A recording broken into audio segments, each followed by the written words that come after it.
Ichigo qui bat Iwachi, tout le monde le sait, c'est indéniable. Pas besoin d'avoir une tête bien faite avec un bac +9 comme justificatif pour savoir que c'est la seule fin possible. Peu importe les variables mises sur la table, que ce soit la force, l'intelligence du roi des Quincy fusionnée à son expérience, il perdra quand même face à Ichigo.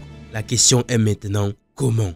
Voilà de quoi il est question car c'est la chose la plus compliquée à imaginer. En plus, il y a une personne qui n'arrange pas les choses, le retour d'Aizen. Comme vous l'avez vu, Iwachi est allé à sa rencontre personnellement. Scénaristiquement parlant, on ne peut pas revenir sur un tel personnage juste pour se foutre de sa gueule. Donc Aizen revient, veut ou ne veut pas. De quel côté? Justement, c'est très pertinent. Il est impératif de savoir son camp. On parle quand même d'un gars qui jusqu'ici a été le véritable plus gros antagoniste de Bleach. Battu certes, mais pas anéanti. S'il revient sur le terrain des jeux du côté d'Iwachi, on peut dire adieu à notre victoire. Ça deviendra impossible, mais qu'est-ce que je raconte? Aizen a décliné l'offre. Mais imaginez une seule seconde le roi des Quincy associé à Aizen. Sérieusement, c'est fichu, n'est-ce pas? Rappelons aussi quand même que la Soul Society n'a jamais perdu d'une manière aussi pitoyable. Subir une attaque de cette envergure peut-être, mais perdre ainsi, jamais. Les capitaines se sont fait rosser. Yamamoto, l'ultime boss, s'est fait avoir comme un bleu. Bref, en quelques heures seulement, la Soul Society a coulé. Cela démontre à suffisance la supériorité entre les deux antagonistes. C'est un peu tiré par les cheveux étant donné que les variables ici sont très différentes. Aizen n'avait pas la même puissance de frappe, n'était pas le roi des Shinigami, autant de choses. Mais passons, Aizen du côté des Shinigami, ça ne résout pas grand chose au problème non plus. Ce mec-là, Iwachi, on ne sait toujours rien de lui. Ce qu'on a eu jusqu'ici, c'est grâce à une copie. Un mec qui a pris son apparence,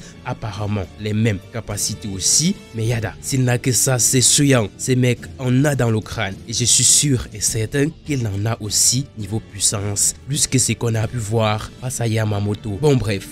La mort de Yamamoto est sans aucun doute le signe que la nouvelle génération doit prendre le flambeau. Il fallait ça. Parmi tous les Shinigami, personne jusqu'ici, à part Ichigo, n'a encore montré un truc supérieur au Bankai. Ou même un Bankai avoisinant celui de Yamamoto. S'il a été mis à l'écart, ce n'est pas pour rien. Il est le socle. Son Bankai, c'est une tuerie. Maintenant, ça ne fait aucun doute. À l'époque, il aurait éclaté Aizen s'il le voulait vraiment. Allez, on n'est pas dans le passé, on est dans le présent. Étant donné que nous ne savons toujours véritablement rien sur les capacités réelles d'Iwachi, admettons tout bêtement que ce dernier est légèrement au-dessus de Yamamoto. Une botte secrète qu'il n'avait pas avant qui lui permettrait cet exploit. La victoire d'Ichigo devient encore plus difficile, mais on y croit quand même. Car, comme dit en début de vidéo, c'est la seule fin possible. Après tout, on connaît déjà le schéma. Défaite, entraînement, déblocus, une nouvelle forme, une nouvelle transformation, etc.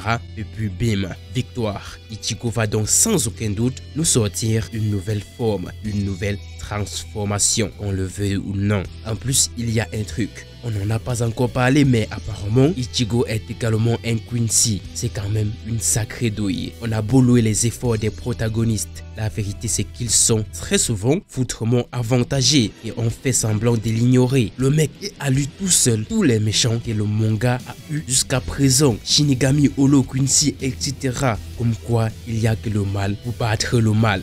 Vu la situation actuelle, Ichigo y va avec une sacrée rage. Il a d'ailleurs éliminé un Quincy direct quand il a pu se libérer. Enfin bref, on ne va pas tergiverser ici longtemps. On arrête donc là. Attendons dans le plus grand des calmes la phase des entraînements, puis le retour au galop pour une finale grandiose. C'était Zuka.